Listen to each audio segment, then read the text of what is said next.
বিক্ষোভ বিকাশ ভবনের সামনে।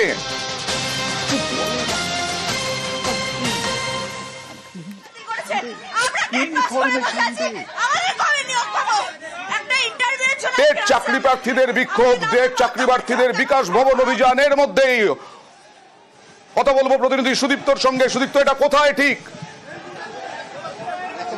বিকাশ ভবনের সামনে 2022-এর প্রাথমিক টেট পাস বিকাশ ভবনের সামনে 2022-এর প্রাথমিক টেট পাস যারা চাকরি প্রার্থীরা রয়েছেন, যারা প্রাথমিক টেট পাস যারা করেছেন তারা আজকে এলেন। তা 2022 সালের টেট পাস চাকরি প্রার্থীরা তারা আজকে এসেছিলেন বিকাশ ভবনে। কেন এসেছিলেন? কারণ 3 বছর ধরে তাদের কোনো রকম শূন্যপদ থাকা সত্ত্বেও 1 লক্ষ শূন্যপদ রয়েছে তারা দাবি করেছেন, এবং সেই শূন্যপদ থাকা সত্ত্বেও কেন তাদের নিয়োগ হচ্ছে না এই দাবি নিয়ে তারা যখন বিকাশ ভবনের সামনে এলেন সেই মুহূর্তে পুলিশ কিন্তু ব্যারিকেড করে দিল এবং তাদের সঙ্গে পুলিশের ধস্তাধস্তির পরিস্থিতি তৈরি হয় এবং তারপরেই চাকরি প্রার্থীদের একেবারে প্রিজন ভ্যানে তোলা হয়েছে এবং সেখান থেকে তাদের নিয়ে যাওয়া হয়েছে। এই মুহূর্তে গোটা বিকাশ ভবন চত্বর এই মুহূর্তে ফাঁকা করে দেওয়া হয়েছে, পুলিশি পাহারা রয়েছে এবং ব্যারিকেড রয়েছে। ওকে, আসবো তোমার কাছে আসবো, তবে একটু দেখাবো কি রকম উত্তেজনা পরিস্থিতি তৈরি হয়েছিল সেই সময়। একটা ইন্টারভিউর জন্য আজকে আসছে, আমাদের নামতে বাধ্য করেছে সরকার।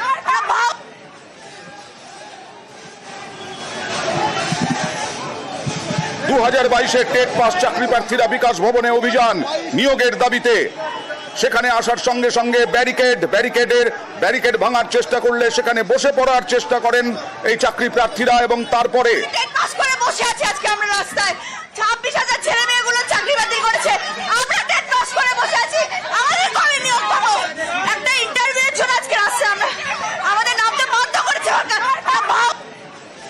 তাদের কবে নিয়োগ এই প্রশ্ন তুললেন চাকরি প্রার্থীরা।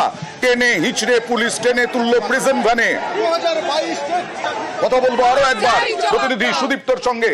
জবাব চাই, জবাব দাও।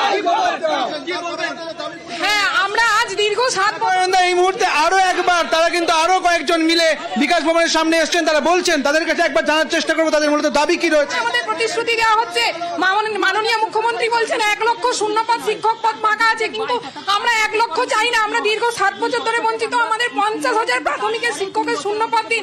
আমরা দীর্ঘ 7 বছর ধরে বঞ্চিত। অবিলম্বে 22 টেট পাসদের 50,000 শূন্যপদে নোটিশ দিন।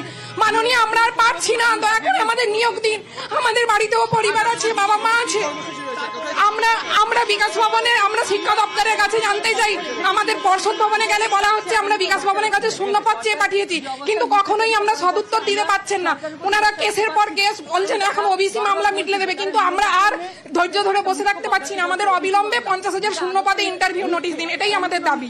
একেবারে এইখানে দেখলাম ধস্তাধস্তি হলো চাকরি প্রার্থীদের সঙ্গে পুলিশের। রাস্তায় বসে বিক্ষোভ দেখাতে শুরু করেন চাকরি প্রার্থীরা, টেট চাকরি প্রার্থীরা 2022-এর, এবং সেই সময় পুলিশের সঙ্গে ধস্তাধস্তি, পুলিশ টেনে হিঁচড়ে তুলল প্রিজন ভ্যানে। চাকরি প্রার্থীরা কবে চাকরি পাবেন এই প্রশ্ন তুলে তারা আজকে আন্দোলনে এসেছিলেন বিকাশ ভবনের সামনে। আবারও এই মুহূর্তে ধস্তাধস্তি, আবারও এই মুহূর্তে পুলিশ বিক্ষোভকারীদের সরানোর চেষ্টা করছে। দেখুন সেই ছবি। সুদীপ্ত, আবার নতুন করে উত্তেজনা। দেখো এই মুহূর্তে আবারও একবার বিক্ষোভকারীদের তাদের কিন্তু একদমই তাই আন্দা, আবারও বিক্ষোভকারীদের কিন্তু তুলে দেওয়া হচ্ছে পুলিশের গাড়িতে এবং তাদেরকে কিন্তু নিয়ে যাওয়া হচ্ছে। আমাদেরকে 50,000 শূন্যপদে অবিলম্বে নিয়োগ দিন। 2017 পরে দীর্ঘ 7 বছর বসে আছি। মাননীয় মুখ্যমন্ত্রী, কার্যত আরো একবার পুলিশের ভ্যান তাদের কিন্তু নিয়ে চলে গেল এবং যারা বিক্ষোভকারীরা ছিলেন তাদের কিন্তু আরো একবার তুলে নিয়ে যাওয়া হচ্ছে এবং তারা দফায় দফায় আসছেন। প্রথমে 1 দফায় এসেছিল, তাদেরকে প্রিজন ভ্যানে তোলা হয়েছিল এবং পরবর্তী ক্ষেত্রে তারা আবার কিন্তু তাদের দাবি জানাতে আসেন এবং তাদেরকেও কিন্তু একটি বাসের মধ্যে তোলা হয় এবং এখনো যারা এলেন তারা তাদের দাবি জানাতে এলেন বিকাশ ভবনে, তখনও কিন্তু তাদেরকে পুলিশের ভ্যানে তুলে নিয়ে যাওয়া হচ্ছে। আবারও কিন্তু সেই ছবি। কয়েক দফায় উত্তেজনা বিকাশ ভবনের সামনে, বিকাশ ভবনের কাছে বিকাশ ভবনে পৌঁছতে চাইছিলেন চাকরি প্রার্থীরা, 2022-এর চাকরি প্রার্থীরা, এবং তারা কবে চাকরি পাবেন সেই প্রশ্ন তুলে তারা আজকে রাস্তায় বসে পড়ে বিক্ষোভ দেখাতে শুরু করেন। ব্যারিকেড ছিল পুলিশের।